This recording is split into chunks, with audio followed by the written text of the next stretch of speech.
English with Famous Minds podcast. Listen, learn, imagine.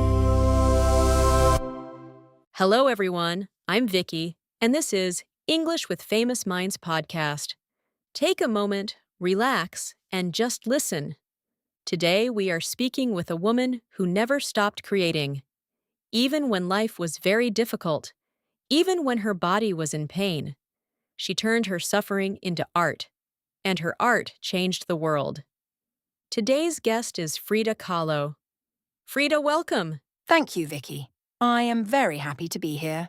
Frida, many people know you as a painter, but how would you describe yourself? I would say I am a person who observed her own life very carefully. I painted what I saw. And most of the time, what I saw was myself. That is interesting.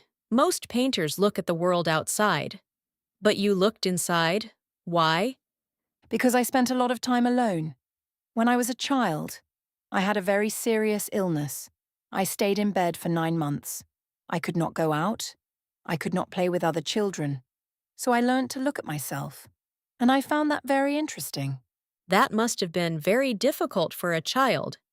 Yes, it was hard. But it taught me something important. When you cannot change your situation, you can still choose how you see it. That lesson stayed with me my whole life. When you were 18 years old, you had a very serious accident. Can you tell us about that? Yes, I was on a bus. The bus crashed. I broke many bones, my spine, my leg, my foot. I was in terrible pain. The doctors were not sure I would walk again. That sounds absolutely devastating. How did you survive that mentally? I started to paint. My mother made a special bed for me. She put a mirror on the ceiling above me, so I could see myself while I was lying down. And I started to paint what I saw in that mirror. Painting became my way of speaking, when words were not enough. So the accident, in a strange way, gave you your art? Yes. I never planned to be a painter. It happened because of the accident. Sometimes the worst moments in life open a door you never expected. Many of your paintings show pain very directly. Blood, broken bodies, tears. Why did you choose to show these things? Because they were real. I did not want to paint beautiful flowers and pretend everything was fine. My life had a lot of pain in it, and I believe that pain deserves to be seen, not hidden. Do you think showing pain is a sign of weakness? No, absolutely not. Hiding pain is easy. Showing it honestly, that takes courage. When I painted my pain, I felt stronger, not weaker. Did it help you to heal? Yes, very much. When you put something outside of yourself, on a canvas, on paper, in words, it becomes smaller. You can look at it. You can understand it. It stops controlling you. Your style is very unique. Bright colors, symbols, Mexican traditions. Where did that style come from? From my country, from my culture, from my family. I grew up in Mexico City, in a house full of color. My father was a photographer. He taught me to look carefully at things. And my mother taught me the traditions of our culture. All of that is in my paintings. You always wore traditional Mexican clothes, even in Europe and in the United States. Why was that important to you? Because I was proud of where I came from. Many people at that time thought European culture was superior. I disagreed. My clothes were my answer. They said, I am Mexican, and I am proud of it. That was a very brave statement for that time. I was not trying to be brave. I was just being honest. Honesty sometimes looks like bravery. Let's talk about your relationship with Diego Rivera. He was also a famous painter. You were married twice to the same man. That is quite unusual. Yes, Diego was complicated. Our relationship was full of passion, but also full of pain. We loved each other very much, but we also hurt each other very much. How did you manage that kind of relationship? I tried to be independent. I had my own work, my own ideas, my own life. I did not want to live only for another person, even a person I loved. A woman needs her own identity, not just a role next to someone else. That is a very modern way of thinking. Maybe. But for me, it was simply necessary. Without my work, I would have lost myself completely. You lived in a time when it was very difficult to be a woman artist. Did people take you seriously? Not always. Many people saw me first as Diego's wife, and only second as a painter. That was frustrating. How did you deal with that? I kept working. The paintings spoke for themselves. You cannot argue with a good painting. When did you feel that people finally saw you as your own artist?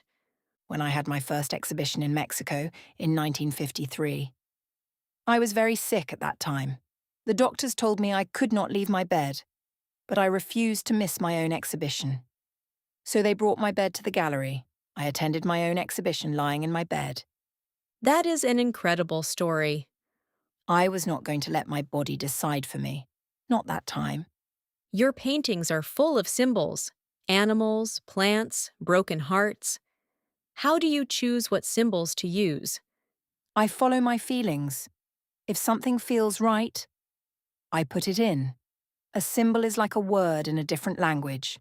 Sometimes one image says more than 100 words. Do you think people understand your symbols correctly? Some do, some don't. And that is fine. A painting is not a test with one correct answer. Every person sees something different, and that is what makes art alive. You traveled to the United States and to Europe. You met many famous artists and intellectuals. What did you learn from those experiences? I learned that the world is very big and that different cultures see life in very different ways. But I also learned something else. Everywhere I went, people had the same basic feelings: love, fear, loneliness, hope. Those things are the same everywhere. Did living abroad change you? It made me more Mexican. When you leave your country, you understand it better. You see it from the outside, and you appreciate it more. If you were alive today, what do you think about the world? I think there is still too much pain that people hide. Too many people pretend to be fine when they are not. Social media shows beautiful images, but behind those images, there are real people with real problems. I would say, show the real thing. It is more interesting, and it is more honest. Do you think art still has the power to change things? Yes, always. Art makes you feel something. And when you feel something, you start to think. And when you think, you can change. One last question, Frida. What is the most important thing you learned from your life? That pain is not the opposite of joy. They can exist together. My life had a lot of suffering, but it also had a lot of beauty, a lot of color, a lot of love. I would not change it, Even with all the pain? even with all the pain, because the pain was part of me, and I never wanted to be less than myself. Frida, thank you. That was truly beautiful. Thank you, Vicky. It was a real pleasure. And thank you for listening. Remember, learning English is not about perfection. It is about understanding and being understood. Take your time, listen again, and see you in the next episode. English with Famous Minds podcast. Listen, learn, imagine.